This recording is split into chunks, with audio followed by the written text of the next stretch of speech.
Hello guys, আসসালামু আলাইকুম। সবাই কেমন আছেন? আজকে আবার চলে আসলাম আপনাদের সামনে নতুন একটা ভিডিও শেয়ার করার জন্য। তো আপনারা মানে দেখেই বুঝতে পারছেন পাতিলের সাইজটা কত বড়। আজকে অনেক মানুষের জন্য রান্না করব আমি।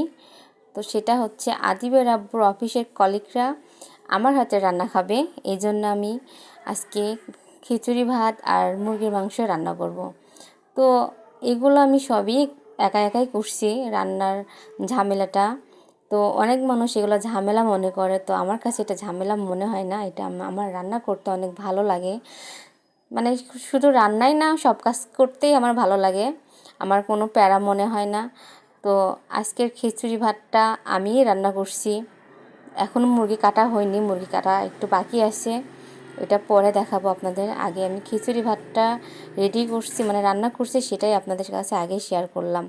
তো দেখেন গাইজ, আমার রান্না কিন্তু প্রায় শেষের দিকেই। আমি বিরিয়ানির মশলাটা দিয়ে দিছি, একটু পরে রান্নাটা হয়ে যাবে, মানে শেষের দিকে রান্নাটা। যাই হোক, তো আমি জানি না আমার ভিডিও আপনাদের কাছে কার কেমন ভালো লাগে। যদি ভালো লাগে থাকে তো একটু লাইক কমেন্ট শেয়ার করবেন। আমার নতুন পেজে আমি কাজ করছি এখন।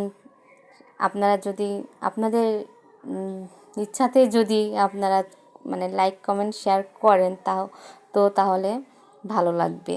তো আপনারা যদি আমার পাশে থাকেন, আমিও আপনাদের পাশে থাকব, ফলো করবেন।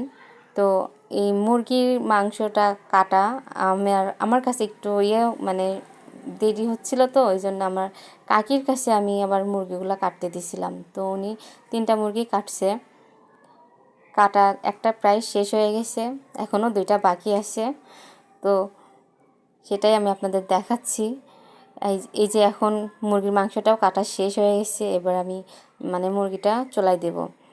দেখেন, প্রথমে এই যে পাতিলে আমি তেল দিয়ে নিচ্ছি, তারপরে মাংসের মশলাগুলো পেঁয়াজ টেয়াজ যা আছে, মানে যা দেওয়া লাগে ওইগুলাই দিচ্ছি। তো দেখছেন গোশের কালারটা কত সুন্দর হয়েছে। আশা করি রান্নাটাও ভালো হবে, সবাই খাইতে পছন্দ করবে।